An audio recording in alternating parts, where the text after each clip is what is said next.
우리는 살아가면서 많은 어려움을 겪습니다. 질병, 또 가정의 위기, 경제적인 어려움, 또 최근에는 이 전염병으로 전혀 예상치 못했던 고통 속에 있습니다. 누구든지 이 땅에 발을 딛고 사는 동안 우리는 피해 갈 수 없습니다. 비록 우리가 성도라 할지라도 예외는 아닙니다. 그러나 같은 어려움을 만나고 또 비슷한 문제를 맞닥뜨려도 성도의 자세는 달라야 합니다. 위기라는 상황보다는 우리에게 주어진 문제보다는 그 문제를 대하는 우리의 태도, 자세가 더 큰 문제입니다. 존 프리벨이 말했는데요, 인간의 극한 상황은 곧 하나님의 기회이다. 여러분 곱씹을만 하지 않습니까? 인간의 극한 상황은 하나님의 기회이다. 해결할 수 없는 어려움 앞에 망연자실하면서 망했다, 끝났다, 길이 없다, 너무 쉽게 포기하고 절망하지 맙시다. 오히려 기회가 될 수 있다고 믿고 맞서고 부딪히고 직면하는 사람, 그 사람이 바로 하늘의 소망을 잡고 있는 신앙인 아닐까요? 아하스라는 왕이 죽자 25세의 히스기야는 유다의 왕으로 등극합니다. 그는 철저하게 하나님 중심의 삶을 살았고 또 많은 일을 했습니다. 그렇지만 오늘 본문에 보면 불행하게도 병이 듭니다. 앓던 중에 이사야 선지자를 통해 최후 통첩을 받게 됩니다. 곧 죽게 되었으니 죽음을 준비하라는 선고였습니다. 1절에 보시면 그때 히스기야가 병들어 죽게 되니 아모스의 아들 선지자 이사야가 나아가 그에게 이르되 여호와께서 이같이 말씀하시기를 너는 내 집에 유언하라. 내가 죽고 살지 못하리라 하셨나이다. 이 말을 듣고 히스기야는 어떻게 했습니까? 통곡하며 하나님 앞에 나아갔습니다. 아수르가 파죽지세로 일어나 유다를 위협하고 있는 이 위태로운 때에 하나님, 이런 상황 두고 나는 죽을 수 없습니다. 생명을 연장해 주십시오. 그는 간절히 기도했습니다. 하나님은 그 기도를 들으시고 15년 생명을 연장해 주셨잖아요. 그리고 하나님이 그 간구를 듣고 응답하셨다는 표로 해시계의 그림자를 10도 뒤로 물러가게 해 주셨습니다. 너무 잘 아는 이 오늘 말씀의 메시지는 간단하게 정리하면 기도밖에는 없다. 우리가 성경 속의 기도를 묵상하고 있습니다. 아니 2021년에도 계속합니까? 네. 여러분 새해에도 이어지는데 오늘 9번째 시간입니다. 히스기야 왕의 기도입니다. 너무 우리가 잘 알고 있습니다. 그 내용을. 자, 우선 배경을 조금 더 다시 살펴보면 히스기야가 곧 죽게 될 것이니까 정리할 것을 정리하라. 최후 통첩을 받지 않습니까?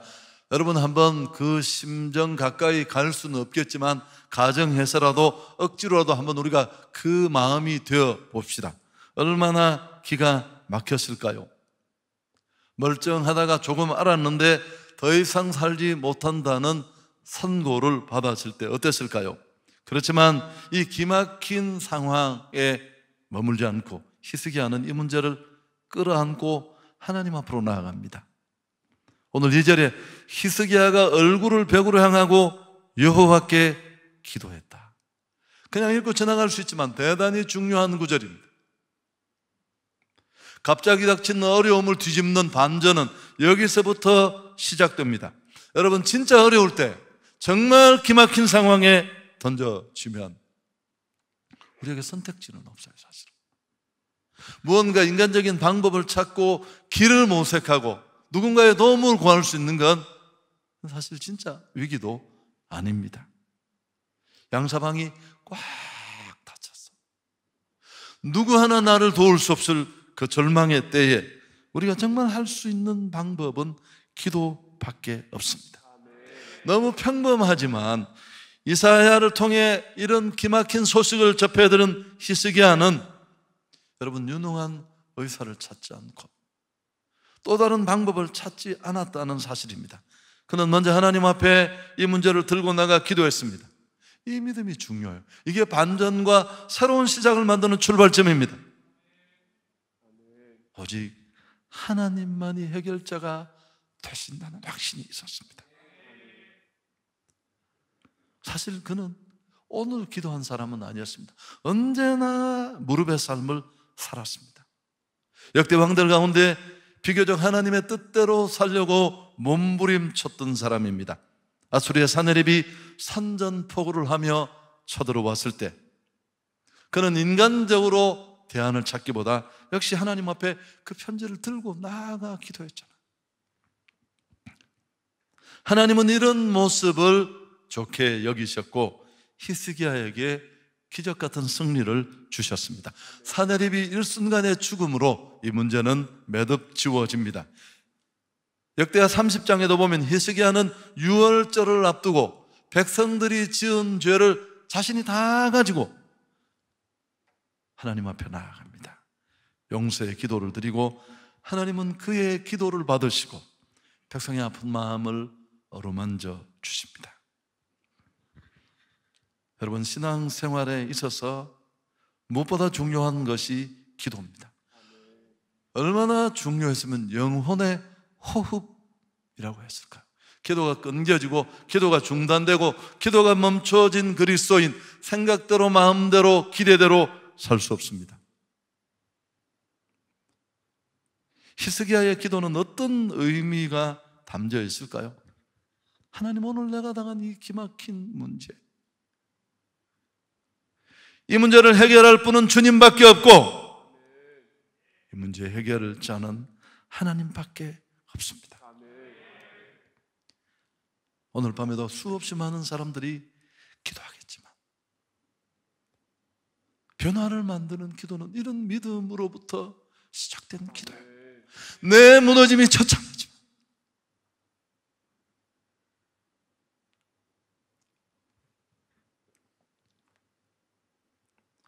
죽은 자를 살리시고 없는 것을 있는 것 같이 부르시는 하나님 안에서 얼마든지 이 문제는 역전되고 새로워질 수 있다는 믿음입니다. 여러분, 지금도 이렇게 기도하면 기적은 일어납니다. 기도의 내용도 우리가 너무 잘 알지만 3절을 같이 한번 읽으면 좋겠습니다. 이르되 여호와여 구하오니 내가 주 앞에서 진실과 전심으로 행하며 주의 목전에서 선하게 행한 것을 기억하옵소서 하고 히스기야가 심히 통곡했다. 하나님, 내가 주님 앞에 진실과 전심으로 행하며 주의 목전에 선하게 행한 것을 기억하옵소서. 이런 믿음의 근거 위에 히스기야의 기도가 하나님의 마음을 울릴 수 있었던 또 한 가지 이유는 그의 기도는 삶이 떠받치고 있었어요. 고백한 대로 믿은 대로 살았던 사람의 기도입니다. 제가 이 얘기는 여러 번 한 것 같아요. 더 좋은 예가 없어요. 제가 부교육자로 6년을 섬겼던 부모님 같은 분이시죠. 도목사가 후임이 된다면 기꺼이 물려주고 싶다고. 근데 제가 좀 더 큰 교회로 간다고 기꺼이 보내주신 분이신데 그 사모님이 암이 걸리셨어요. 갑자기. 그렇게 믿음 좋던 분이 직장암 선고를 받고 정말 혼비백산, 한 두세 달 넋이 나가버리더라고요. 그러면서 저를 잡고 얼마나 펑펑 울면서 목사님, 내가 히스기야 기도를 수백 번도 더 들었는데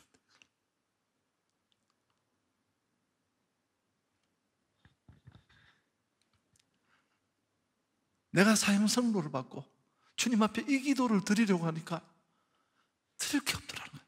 1년에 전도 100명씩 하는 분이에요. 이 기도를 할 수 없었다고.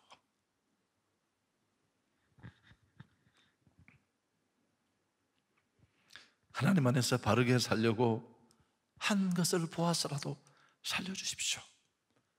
진실되게 살았고 온전한 마음으로 몸부림쳤습니다. 그런 고백입니다. 여러분, 실제로 열왕기하 18장을 보면 악한 왕이었던 아버지 아하스의 뒤를 이어 왕이 된 히스기야는 그 아버지가 세운 산당과 우상을 한순간에 허물어 버립니다. 쉬운 일 아니에요. 아버지가 아니더라도 전임자가 한 일을 일순간에 깨뜨려 버리는 일은 쉽게 할 수 없는 일입니다. 그는 하나님이 기뻐하시는 일을 이렇게 감행했습니다. 이런 일들이 있었기에 그는 내가 하나님 앞에 진실과 전심으로 행하며 주의 목전에 선하게 행한 것을 기억하옵소서. 여러분, 한번 가슴에 손을 얹고 오늘 내 인생의 마지막 날이고 내가 절실함으로 그분 앞에 나가, 하나님, 내가 지난날 이렇게 주를 위해 한 것이 있습니다. 할 수 있을 만한 걸 한번 찾아보십시오. 제가 한번 가정을 해서 생각을 해봤는데 없었어요. 다 주를 위해 한다고 했는데 다 나를 위한 일이었어요. 그 속에 저면에는 다 내 계획이 있고 욕심이 번뜩이고. 하나님은 그의 이런 기도를 들어주셨습니다. 여러분, 믿음으로 살아낸 사람들의 기도는 진정성이 있습니다. 하나님께서는 히스기야의 기도를 들으시고 그의 눈물을 보셨습니다. 그리고 병을 고쳐 주셨는데요, 기도 내용보다는 기도하는 자세를 보면 우리가 마음을 알 수 있잖아요. 뭘 어떻게 하느냐보다 어떤 태도로 하느냐 하는 건 우리에게는 굉장히 중요한데 하나님께도 마찬가지입니다. 그는 면벽하고 통곡했습니다. 간절함, 절절함이 그 속에 묻어 있습니다. 히스기야 왕의 얼굴을 벽으로 향하고 기도했다, 이 대목을 두고 주경학자들은 몇 가지 해석을 합니다. 벽으로 향했다는 것은 성전 쪽을 향했다는 뜻이다. 그가 벽을 향했다는 것은 사형선고라는 정말 절대적인 벽을 만났다는 상징이다. 여러분, 그러나 너무 뻔한 얘기가 되겠지만 세상을 보지 않고 오직 하나님만 바라보겠다, 그 의지의 표명일 것입니다. 그 어떤 것이 되었건 그의 마음에는 진실과 눈물과 간절함이 담겨 있습니다. 왕이 이렇게 통곡하는 일은 쉽지 않잖아요. 제가 설교를 이렇게 하고 있는데 제일 중요한 게 진정성입니다. 입에만 담긴 말은 누구도 변화시키지 못합니다. 머릿속에 가득한 그 말이 이 50cm밖에 되지 않는 가슴으로 내려올 때 비로소 누군가를 변화시킬 수 있는 진정성으로 바뀌어질 수 있는데 이 거리가 쉽지 않은 거리죠. 오늘 사실 이 히스기야의 기도에 정말 중요한 특징이 있습니다. 제가 강조하고 싶은 부분인데요, 오늘 이 히스기야의 기도는 우리가 성경 속에 많은 정말 고전과 같은 그런 기도들을 묵상하고 곱씹었습니다마는 히스기야의 기도만이 가지고 있는 특징 한 가지가 있습니다. 좀 조심스럽게 제가 부각시키고 싶습니다마는 정해진 일이라고 체념하지 말자라는 겁니다. 히스기야의 수하는 그의 생명이 끝났다는 것은 하나님의 뜻입니다. 그렇지만 그의 눈물의 간절한 기도가 그런 하나님의 마음을 바꾸고 생명 연장을 가져왔습니다. 하나님이 정하신 일도 긍휼히 여기시면 그분은 바꿀 수 있고 연기해 주실 수 있습니다. 우리가 5절, 6절을 차근차근 같이 한번 읽습니다. 너는 가서 히스기야에게 이르기를 내 조상 다윗의 하나님 여호와께서 이같이 말씀하시기를 내가 내 기도를 들었고 내 눈물을 보았노라. 내가 내 수완에 15년을 더하고 너희 성을 아수르 왕의 손에서 건져내겠고 내가 또 이 성을 보호하리라. 정확하게 15년을 더 살게 해주시고 그를 괴롭히는 아수르로부터 나라도 지켜주시고 왕권도 보호해 주시겠다고 약속했습니다. 막상 이 응답을 받고 나니까 히스기야 자신도 믿어지지 않았던 것 같습니다. 그래서 증거를 보기를 원했고 일령표에 해시계가 10도 뒤로 물러가는 증거를 보여주셨습니다. 8절에 보라, 아하스의 해시계에 나갔던 해 그림자를 뒤로 10도를 물러가게 하리라 하셨다 하라 하시더니 이 해시계에 나아졌던 해 그림자가 10도를 물러가니라. 뒤에 이어지는 이사야 38장 10절 이하의 내용은 한번 읽어보면 참 은혜롭습니다. 성경에 이런 기도가 있었는가 싶은데요, 병고침과 생명연장을 약속받고 드린 히스기야의 기도입니다. 나는 한창 나이에 죽음의 문에 들어가는가 싶었습니다. 남은 생을 빼앗긴다는 생각도 들었습니다. 내 영혼은 심히 번민하여 잠을 잘 수 없었습니다. 하나님 살려주세요. 주님을 섬기고 살겠습니다. 살려주세요. 제가 죽으면 죽음의 장소에서는 하나님께 감사드릴 수 없잖아요. 주님께서 저를 낫게 하셨습니다. 사는 날 동안 주님만을 찬양하겠습니다. 할렐루야. 여러분, 우리의 기도는 하나님의 마음도 바꿀 수 있어요. 꼭 필요한, 꼭 적절한 예가 있을까 생각을 했는데 제 케이스가 생각이 났어요. 저는 2대 독자입니다. 우리 어머님이 36세 저를 낳고 비로소 쫓겨나기 일보 직전에 구사일생으로 살아날 수 있었습니다. 그래서 굉장히 귀여움 속에 자랐는데 이제 장가를 가기 전부터 항상 교육을 받았습니다. 너는 꼭 아들을 낳아야 된다. 근데 제가 장가를 가자 말자 딸을 내리 둘을 낳았습니다. 우리 어머님이 너무너무 실망하셨어. 명절마다 펑펑펑 우셨어요. 그냥 우는 게 아니고 새해 인사를 드리면 눈물이 그냥 이 식탁에 막 보통 일이 아니었습니다. 저는 뭐 이제 아이는 둘이면 충분하다라는 끝을 냈는데 우리 어머님이 계속 우시니까요. 그리고 이제 또 기도 많이 하는 권사님이 한 분 계셨는데 그분은 이렇게 멀리서 저를 보면 부목사님 저를 뛰어서 안기는 분이에요. 아들 낳았어요. 맨날 그러셨어요. 그래서 제가 어머님 그 우시는 것도 보고 너무 마음이 아파서 새벽에 기도를 했습니다. 하나님 아들을 주십시오. 이런 기도는 할 수가 없었어요. 왜요?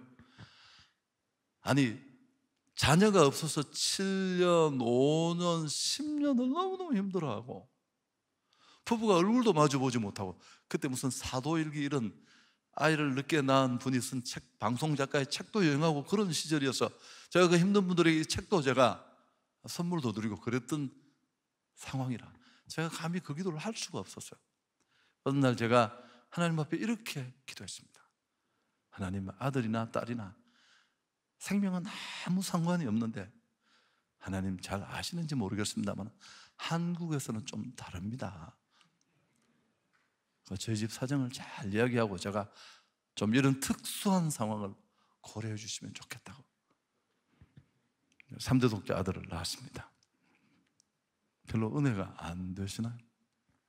늘 제가 하나님 앞에 죄송하게 생각하는 부분이에요. 하고 싶은 거 다 하고 필요한 거 다 구하고.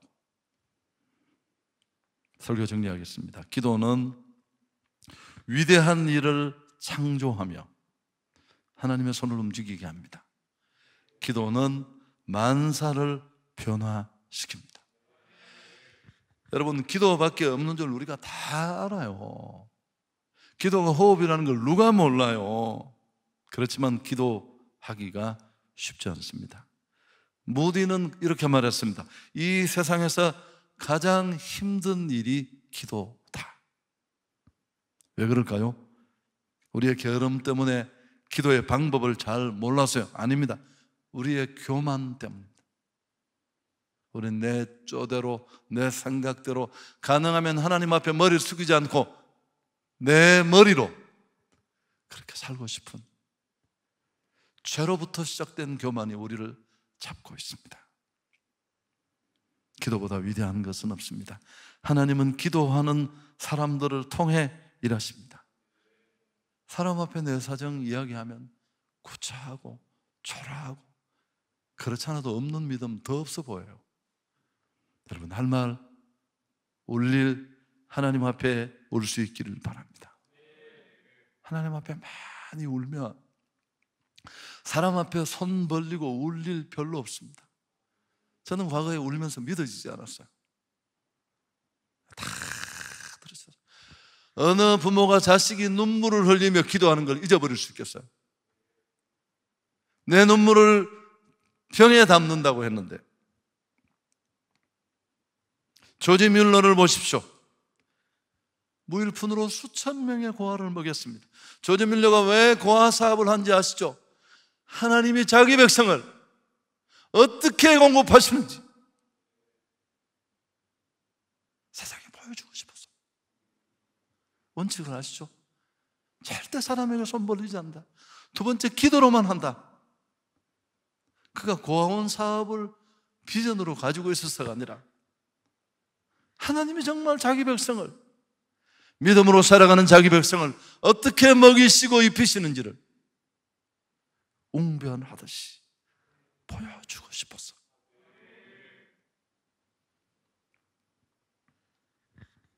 예수님도 기도했습니다. 하나님의 아들이시잖아요. 신적 권능을 가지고 계십니다. 일을 행하실 때마다 기도하셨고, 우리가 아는 기도의 패턴은 대부분 그분이 시작했습니다. 공생애를 시작하시면서 40일 금식하고 기도했고, 십자가를 앞두고 겟셋마네 동산에 피땀 흘린 기도를 했습니다. 누가복음 18장을 보면 예루살렘 성 입성을 바로 코앞에 둔 시점인데요, 마지막으로 제자들에게 교훈을 하는데 역시 기도 얘기를 하세요. 이제껏 그분은 하나님의 나라 얘기만 줄곧 해왔습니다. 그런데 마지막 순간에 또 기도 얘기로 말씀을 마칩니다. 하나님의 나라와 기도가 뗄 수 없는 상관관계가 있다는 것을 보여주신 것입니다. 그래서 우리는 지금의 이 녹록지 않은 상황, 히스기야의 때와 같습니다. 다 다쳤고요. 그래도 이 절망을 안고 무너진 것을 끌어안고 기도의 자리로 나아가야 할 줄 믿습니다. 급하게 시작되었습니다마는 이 새벽 랜선 기도회 1000여 명 가까운 성도들이 모여서 새벽마다 기도하고 있습니다. 여러분, 우리가 꼭 놓치지 말고 어떤 무너진 삶이든지 하나님 앞에 기도함으로 새롭게 세워지는 그런 역사가 있기를 주님의 이름으로 축복합니다. 하나님 영광 돌리겠습니다.